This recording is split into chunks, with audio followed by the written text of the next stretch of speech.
The seventh Sunday after Trinity, O Lord of all power and might, who art the author and giver of all good things, graft in our hearts the love of thy name. Increase in us true religion. Nourish us with all goodness of thy great mercy. Keep us in the same, through Jesus Christ our Lord. Verse 2 of hymn 591. From all that terror teaches, from lies of tongue and pen, from all the easy speeches that comfort cruel men, from sale and profanation of honor and the sword, from sleep and damnation, deliver us, good Lord. Well, we're picking up our detour on Romans 1:18, ἀσέβειαν, which means against all irreverence. It almost broaches the psychiatric definition of delusion. People walking around godlessly and irreverently. ἀσέβειαν, but then we were looking at the positive side, sebadzomai, which is the reverent. And there's a whole bunch of English cognates, so we're doing a semantic tour through the Greek words to try to get as close as we can to what St. Paul intended in Romans 1:18. And it's been very helpful to work with the professor here in the Kittle Dictionary, which is multiple pages on these several cognates of the word ἀσέβειαν. We're looking at sebamai, which is on the positive side. It's always used with God-fearers, but also in the Greek religion for those that were God-fearing polytheists, like those in Ephesus who worshipped the temple of Artemis. The change to sebadzomai. Okay, we finished all that. We're on to sebadzomai, which is a present middle tense. The word, apparently derived from sebas, is used as a substitute for the little used tenses of sebamai. Hence, it underwent a similar development. It occurs twice in Homer in the phrase sebasatgar te thumo, also in the sense of Athens Graeca with the aorist passive. The term sebadzomai does not occur in the Septuagint, the Greek translation of the Old Testament, but it's found in Amos 10:5, and it basically means to worship. So this idea of sebadzomai as worship, St. Paul raises the question of those that are not worshipers, are not pious, that are irreverent.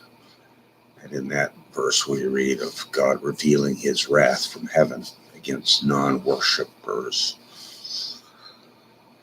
And the New Testament is found only in Romans 1:25 in this form. Well, the same chapter we're in. Es sebasteisen kai elatrusen te ktise para don ktisenta. We'll be coming to that shortly. We're irreverent and worship the creature rather than the creator. That's coming up.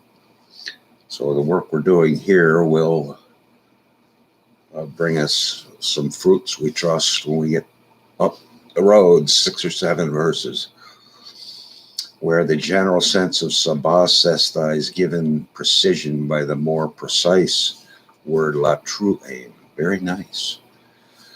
That is, to worship. From what has been seen, sebasestai denotes not merely an act of pious reverence, but the act or acts of worship. So it's an internal disposition that results in external acts.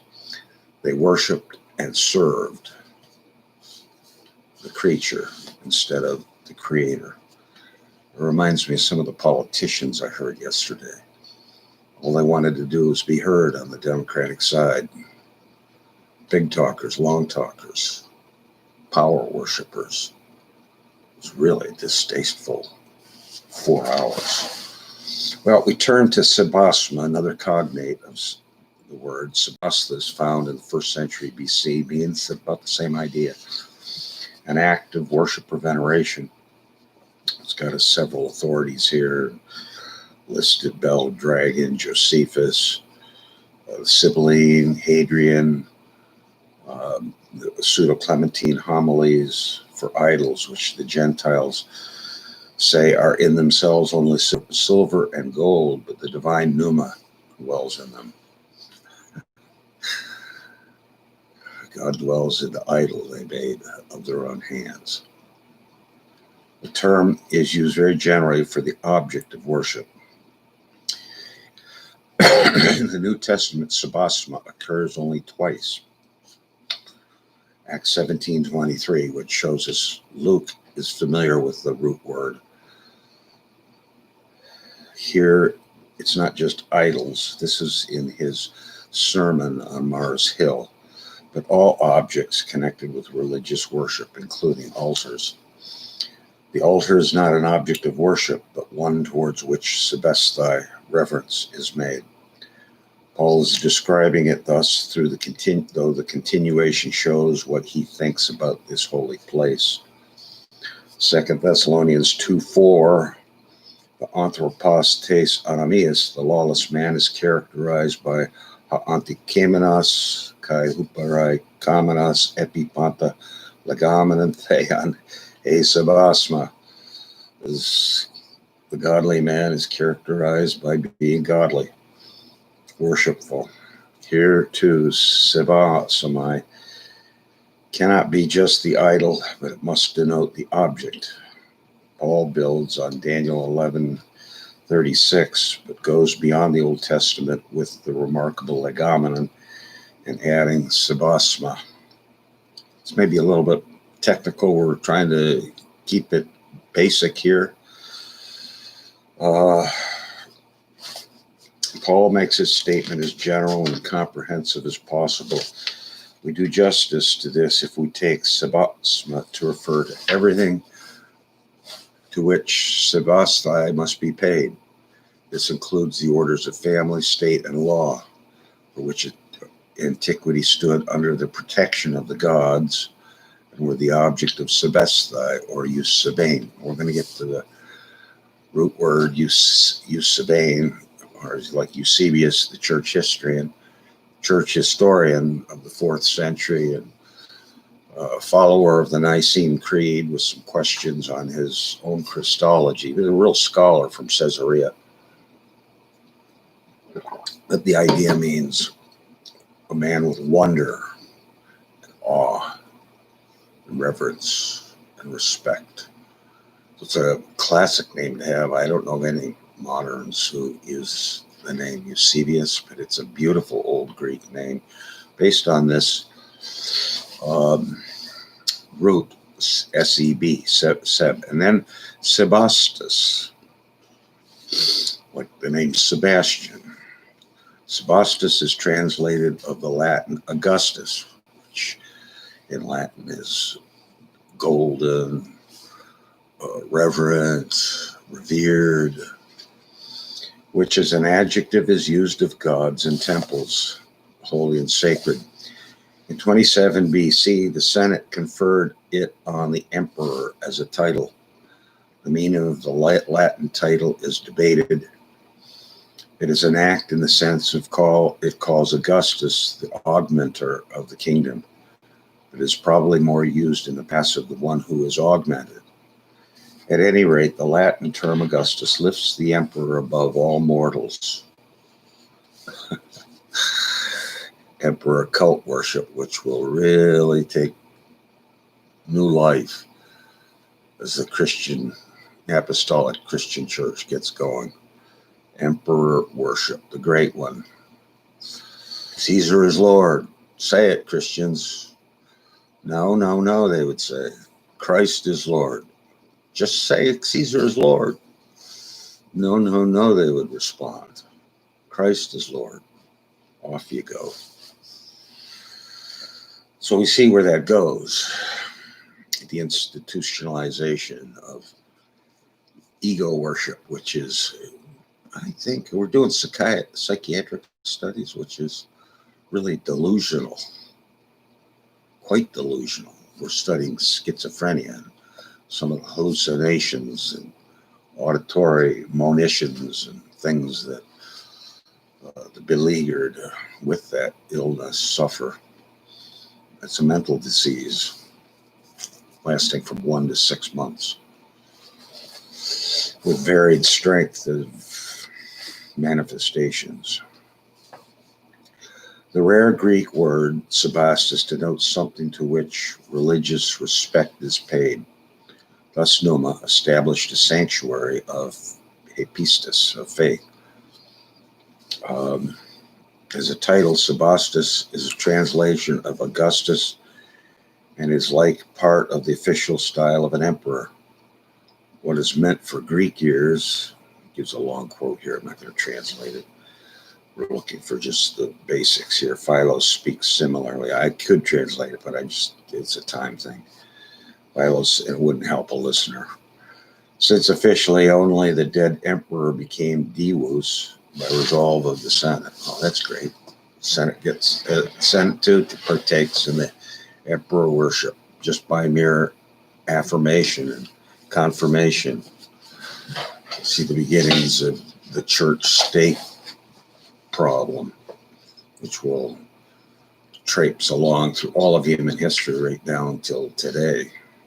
We still have church-state issues. Sebastos has an indefinite character with the sound akin to majesty. The title plays a part where the living emperor is the object of cult and worship. Thus, apart from the emperor's day, we hear of Mustai, some kind of mystery. So far as we know, the title Sebastos did not figure in the trials of Christians. What was required to say, Curio Kaiser, Caesar's Lord, and to sacrifice and swear by the genius of Caesar. In the New Testament, the word only occurs in Acts 25, 21, and 25 on the lips of Festus. That's in the context in which St. Paul is giving his defense.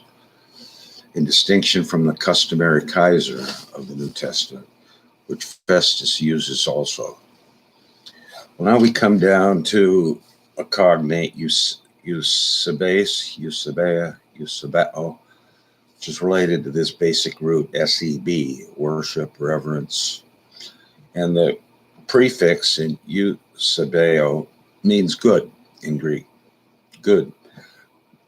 Let's see what we can get here. In the Greek world, all three words, especially in the earlier days, are often provided with more precise definitions to show to whom the eusebane is directed. In this connection, the preposition eis, peri, pros, or the accusative are used. Even later, the habit of giving the object of eusebane did not die out. So as an objective of the action, we talk about a direct object. One of the values of studying Greek is you'll learn your English grammar better, far better. Everybody bears witness to that. I didn't learn English grammar until I really got into Greek. How true that is. But even without the addition, eusebane, etc., refer especially in relation to the gods, as in Aeschylus's Sept et Theb, where the destruction of the temple in war is called Mianain Eusebian. What does that mean? It is plain that in the Hellenistic and New Testament period, Eusebia, without addition, expresses in general a sense of proper attitude to the gods, piety, reverence, awe. One of the favorite terms that John Calvin loves is pious, and impious. That suffuses his thinkings everywhere you turn. The Institutes in particular, but we're seeing it in the commentaries as well. The popular elimination of a closer definition is thus the sign of the narrowing of the concept of Eusebia, particularly to that of Sebaamai.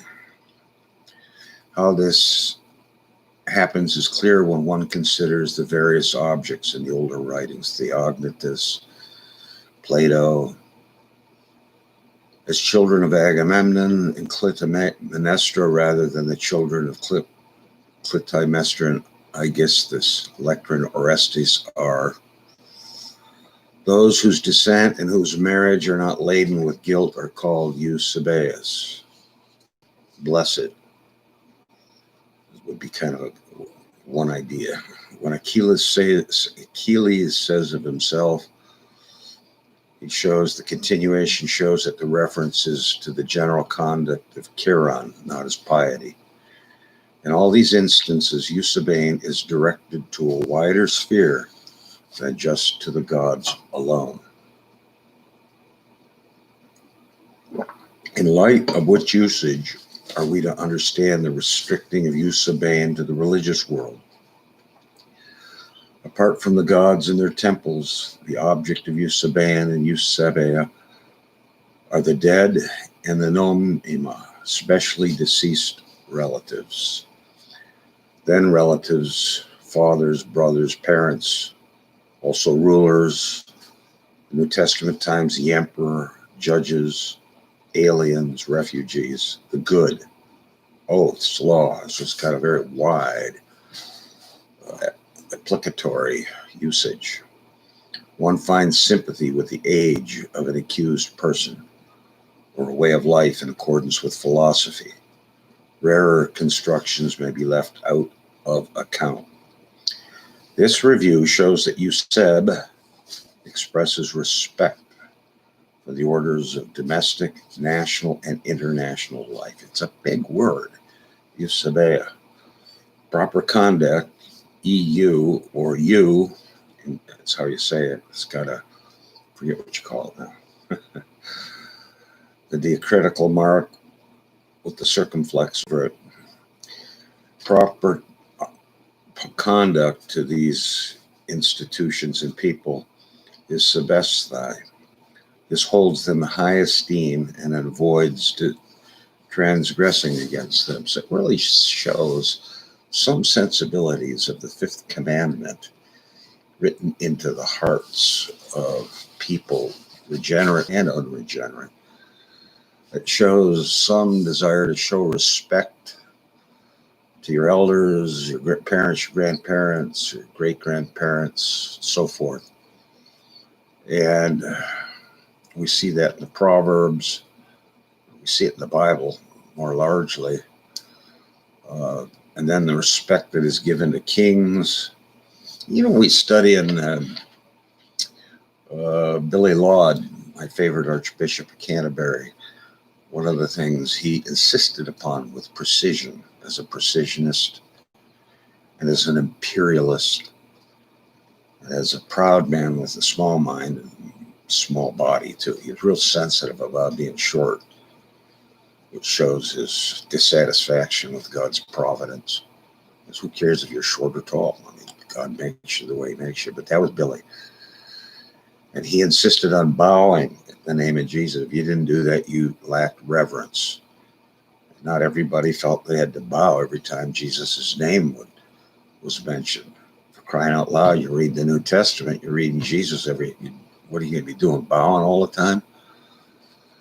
Well, anyways, piety, showing respect.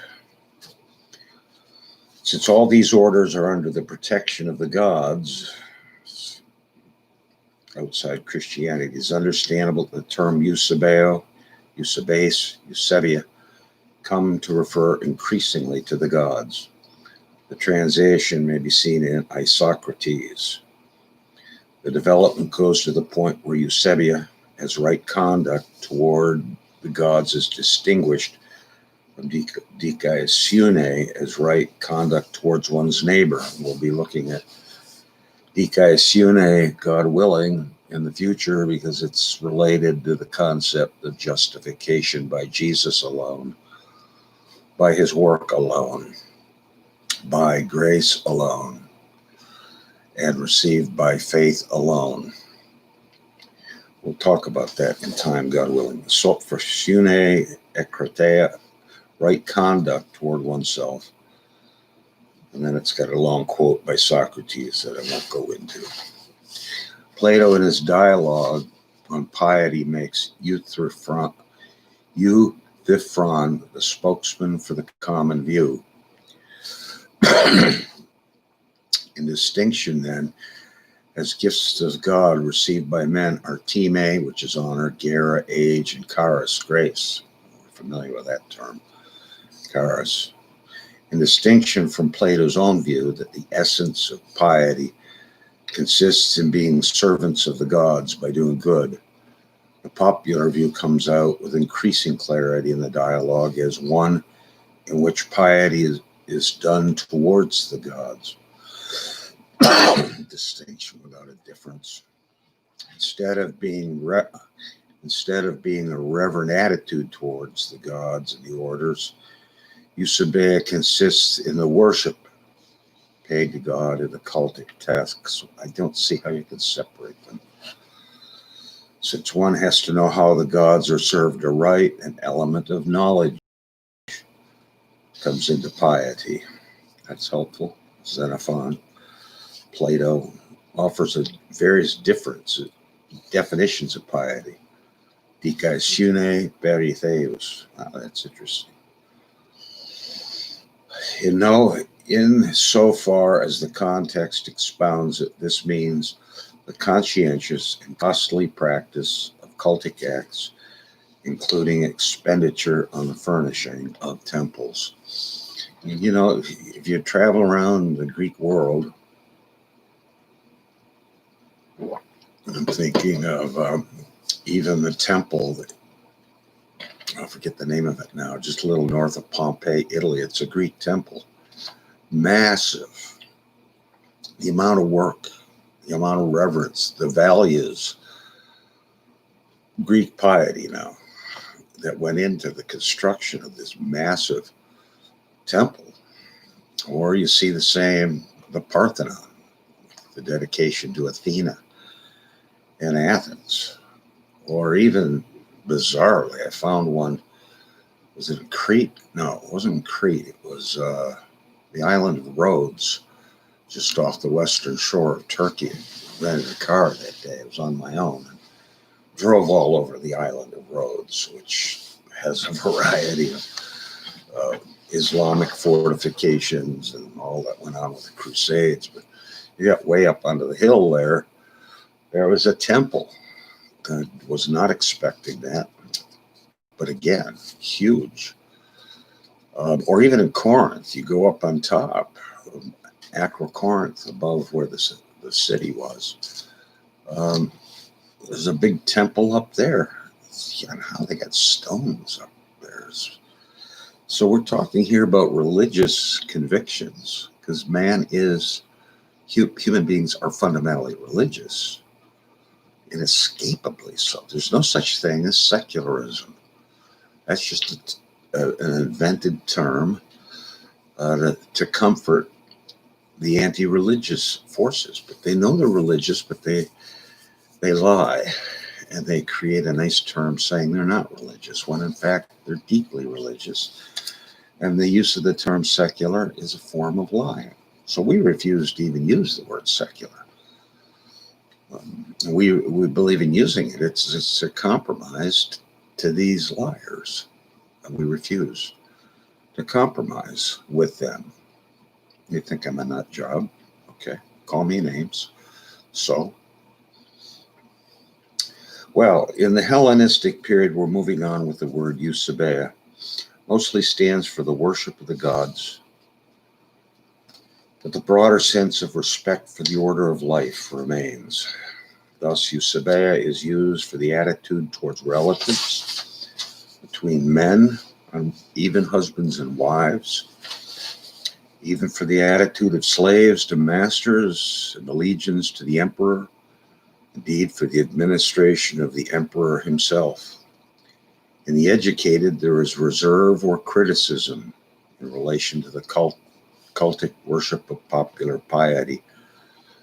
And in connection with this, we find a more inward concept of eusebia, in which the element of reverence is the decisive one.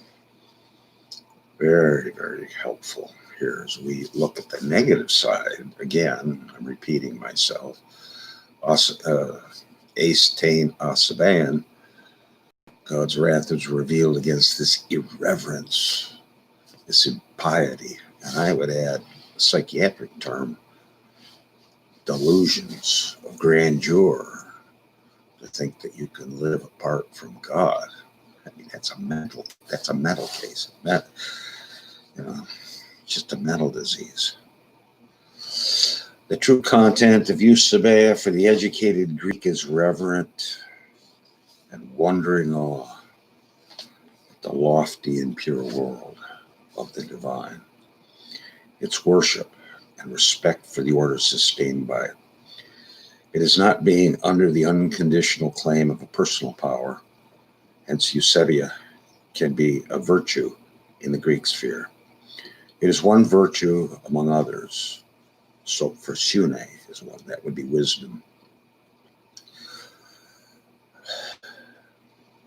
It belongs with all the other virtues, since the individual arete, which means virtues, cannot stand in unrelated and unconnected juxtaposition or even opposition to one another.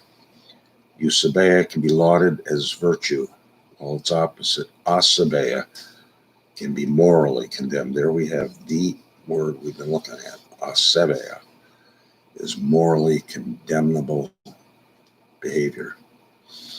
Well, we'll stop there since this starts a whole new subject of discussion.